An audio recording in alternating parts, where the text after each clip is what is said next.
Salut, j'espère que vous allez bien. Je vous retrouve aujourd'hui pour un petit tuto pour vous montrer comment réaliser cette petite boîte qui est faite donc pour la Saint-Valentin.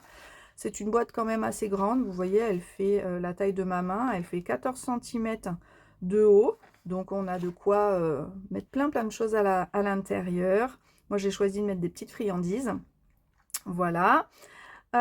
Pour faire donc ce tuto, j'ai utilisé une grande feuille un peu épaisse qui provient d'un bloc Action, des grands blocs 30 par 30. Il m'a fallu aussi une petite feuille de papier décor. Moi, j'ai choisi des petits cœurs légèrement pailletés. Donc, voilà, sortie à ma première page. Pour la décoration, j'ai utilisé plusieurs planches de tampons, dont une ancienne collection de Flower. C'était la collection Cœur à Cœur de l'année dernière que je n'avais pas encore utilisée. Donc j'ai pris ces deux planches-là, puisqu'on a le mot You are my Valentine ici, et la petite étiquette et les petits cœurs qui sont sur l'autre planche, que vous retrouvez ici, l'étiquette là. Ensuite, il y a aussi le petit... la petite étiquette, la masking tape, ici, proviennent de la collection Flower. Ensuite, on a les petits koalas. C'est une ancienne planche, il me semble, des ateliers de Karine. Et j'ai utilisé aussi mon nouveau die avec les shaker box de chez Scrap Didi que j'ai acheté au salon Ose Créer. Si vous n'avez pas vu la vidéo, je vous invite à la voir. Je vous la mets là en petit i. Et puis, la petite étiquette fait maison avec amour provient aussi d'une planche de tampon cuir de Scrap Didi. Voilà, cette petite cordelette là, c'est une petite corde que j'avais à la maison depuis très longtemps et qui me sert à bien fermer la boîte puisque elle s'ouvrait un peu trop à mon goût. Voilà, donc on est parti avec le tuto. Donc on va d'abord se mettre à 27 cm.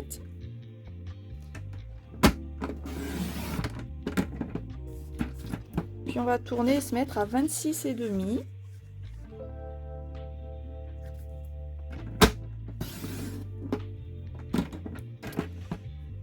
Alors, je vais juste retourner le papier comme ça pour bien voir. Parce qu'avec les petits carreaux, c'est un peu mal aux yeux. Donc, moi, je préfère ce côté-là. Donc, on va rester sur le 26,5. Nous allons faire un premier trait à 25 cm du bord. Et là, on oublie l'embout de coupe. On va prendre donc le plioir pour faire nos repères. Nos repères donc de pliure. Donc, on fait une première marque, donc à 25, puis à 17,5,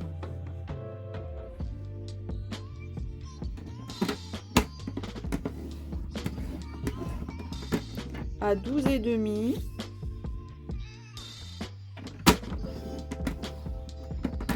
puis enfin à 5.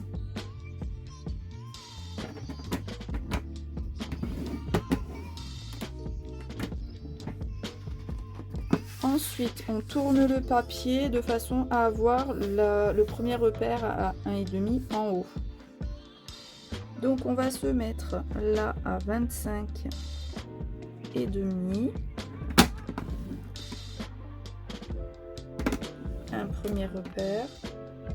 Puis à 20,5.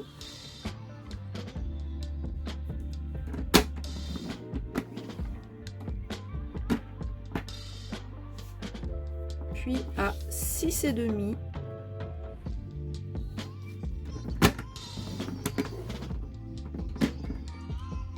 Et le dernier 1,5.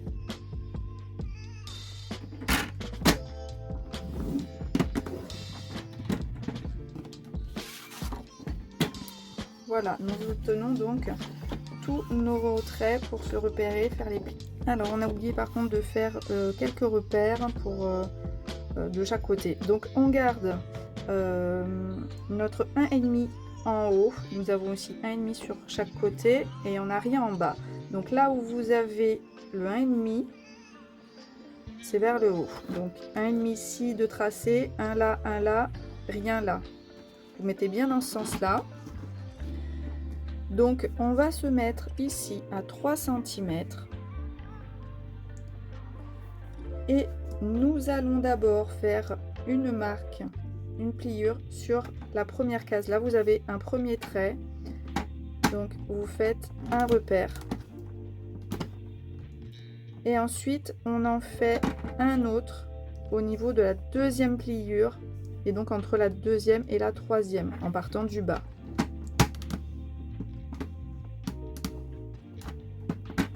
Voilà. Ensuite, on va retourner le papier. Donc, on se remet à 3 cm. Et là, nous allons faire un repère, pas la première, mais entre la deuxième et la troisième.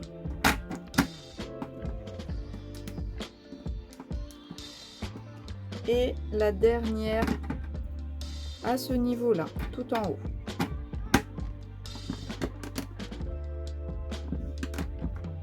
Voilà, maintenant nous allons couper.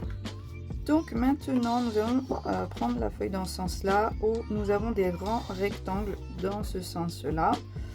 Et on va couper ici sur nos repères. Je ne sais pas si vous voyez les miens. Mais donc je coupe sur les lignes qu'on a tracées tout à l'heure.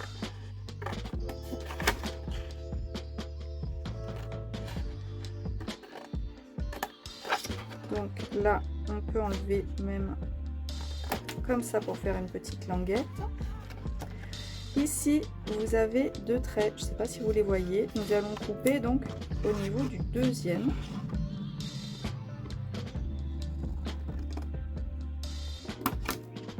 Cette partie-là, nous allons l'enlever.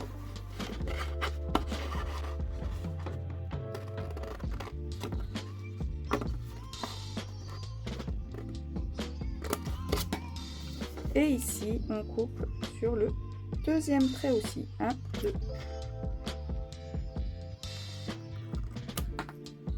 Là, je dégage un petit peu les coins. Ici aussi.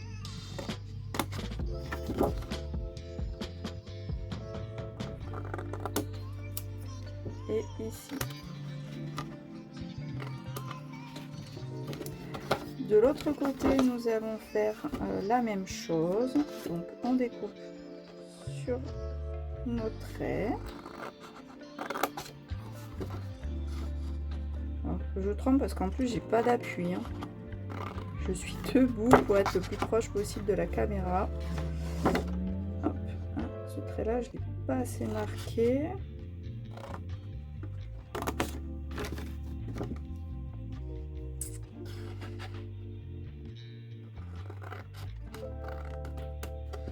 Alors là, je coupe au niveau de mon deuxième trait. Je fais mes petites encoches là sur le côté, mes petits dégagements. Ici, je coupe sur le deuxième.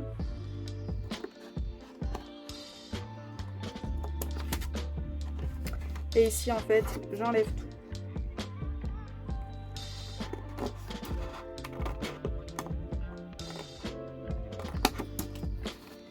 Je refais ma petite encoche là.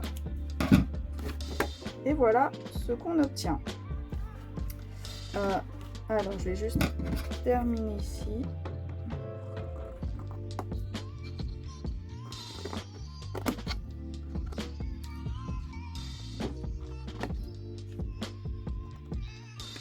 Voilà. Maintenant, on va plier sur tous nos traits.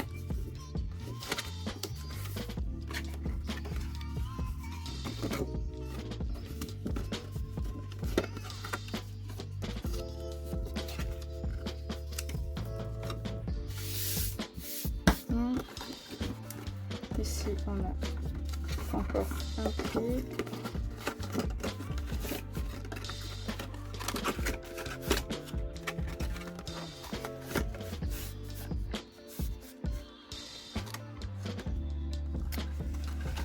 Maintenant, on va mettre un peu de scotch à ce niveau-là. enfin du double face plutôt.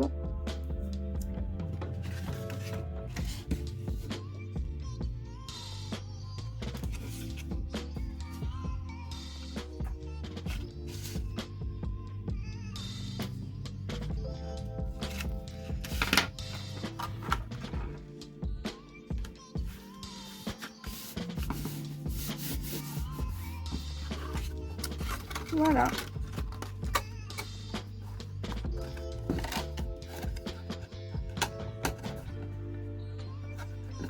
Et nous avons fini notre boîte. Ensuite, je vais prendre une feuille de ce papier qui provient d'un bloc de chez Action, toujours. C'est un bloc de dessin, vous savez, c'est un petit peu pailleté. Voilà, avec des reflets. Donc là, vous avez en fait des petites paillettes, des petits cœurs en relief. Donc je vais prendre une feuille comme ça. Alors dans ce papier, on va découper un morceau de 12 cm de long. Donc vous vous mettez bien sur 12. Et ensuite, dans l'autre sens, on va prendre donc à 6. Vous coupez à 6 pour avoir donc un morceau de 12 cm de haut par 6 de large.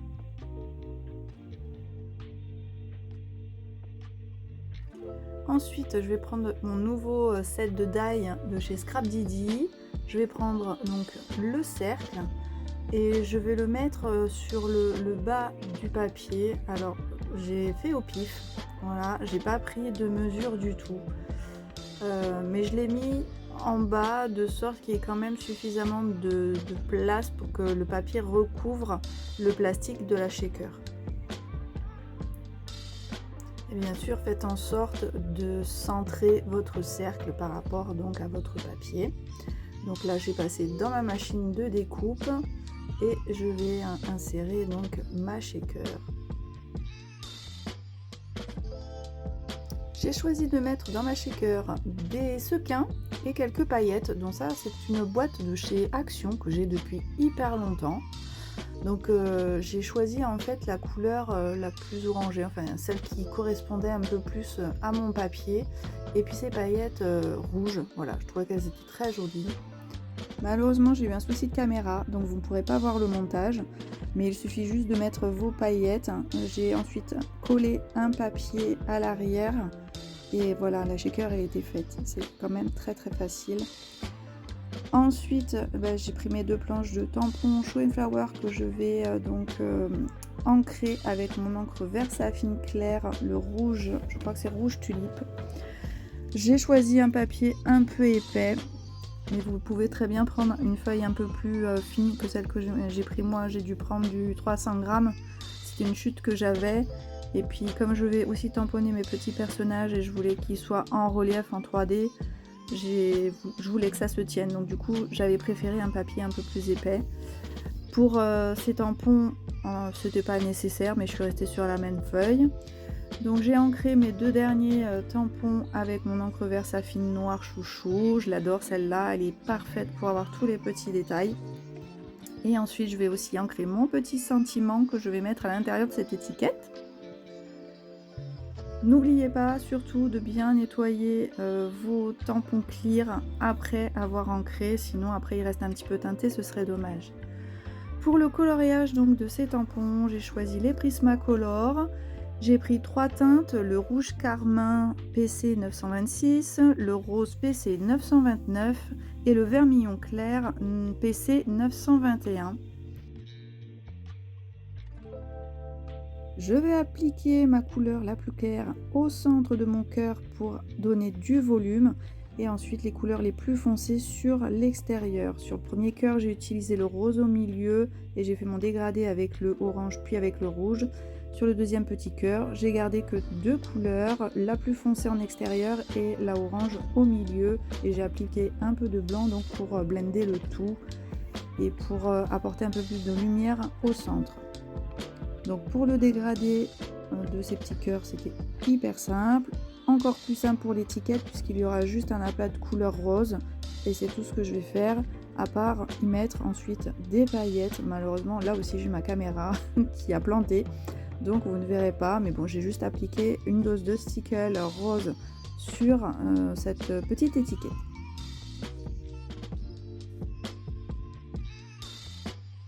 Voici la planche d'où proviennent mes deux petits koalas. Je les aime beaucoup, ces petits animaux, ils sont trop mignons. Pour ce chapeau, j'ai choisi les couleurs complémentaires du rouge orangé, donc on part sur du turquoise. Ici nous avons le bleu vert pâle PC 992 et en couleur plus foncée, ce sera le turquoise de cobalt PC 105. Toujours donc pour donner du relief, la couleur la plus claire au centre et sur les extrémités, donc sur le bord du chapeau, la couleur la plus foncée et on dégrade donc les deux ensemble.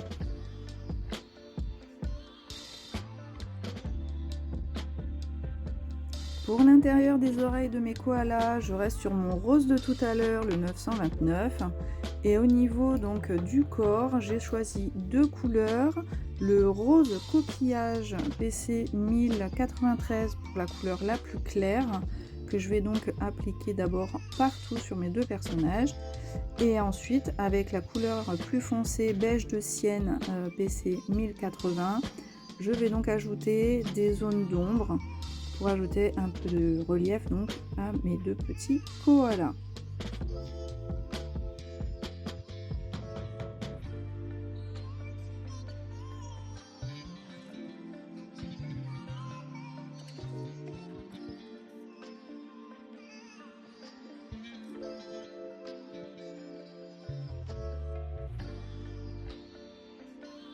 Je vais également ajouter une petite touche de blush à ma petite koala avec le rose saumon PC 1001.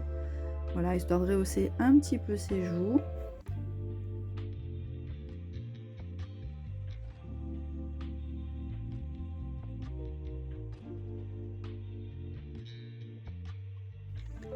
Pour le petit bandeau de ma koala, je vais garder mon rose saumon.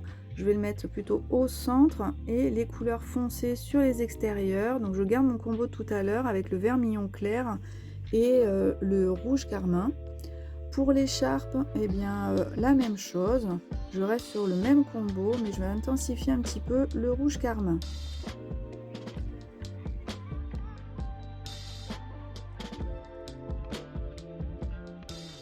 Donc le montage de ma shaker est fait. Ensuite, je vais appliquer du double face derrière mon étiquette.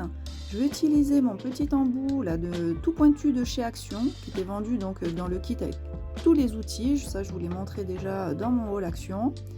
Je colle mon étiquette le plus haut possible. Et ensuite, je vais prendre de la mousse 3D. Donc ça, c'est des petites plaquettes de mousse 3D que j'ai trouvées chez Action, mais il y a quand même un petit moment de cela. C'était un petit paquet, vous aviez plusieurs épaisseurs de mousse. Là, j'ai pris la médium. J'ai utilisé donc ma petite mousse, j'en ai mis un petit peu partout sur mes petits koalas et je vais les coller un peu plus bas. J'aime bien utiliser ma pince de précision quand c'est des petits motifs ou des petits sujets à coller, c'est quand même hyper pratique. Et surtout là pour coller ensuite ma petite branche avec mes petits cœurs. Donc là je vais plutôt appliquer ma colle avec mon petit embout de précision. Donc ces petits flacons là, je les avais achetés chez Craftelier. Et franchement ils sont hyper pratiques, hein. Vous avez l'aiguille à rentrer au bout pour éviter que ça se bouche. Et franchement ça marche du tonnerre. Donc ensuite avec ma petite pince je vais placer donc ma petite décoration, donc mon petit feuillage au centre entre mes deux personnages. Donc là c'est vrai que la mousse 3D finalement m'a un petit peu gênée, mais je m'en suis quand même bien sortie dans l'ensemble. Il me reste plus qu'à coller donc mes deux dernières étiquettes. Je colle celle avec les stickles, donc le plus bas sur ma feuille et puis la toute petite par-dessus. J'aurais pu la mettre également en 3D, mais bon, j'ai choisi de la mettre tout simplement comme ça par-dessus. Le 3D en plus, il aurait fallu que je coupe du coup des tout petits bouts de carré et franchement, j'ai eu la flemme. Reste plus qu'à remplir votre boîte avec ce que vous souhaitez offrir à votre cher et tendre. Pour moi, ce sera donc des chocolats. Je referme ensuite ma boîte. J'ai fait 2 tours avec ma petite corde rouge, le nœud au dos et le tour est joué. Voilà, je vous souhaite donc une très belle Saint-Valentin. J'espère que ce tuto vous a plu et je vous dis à bientôt. Ciao!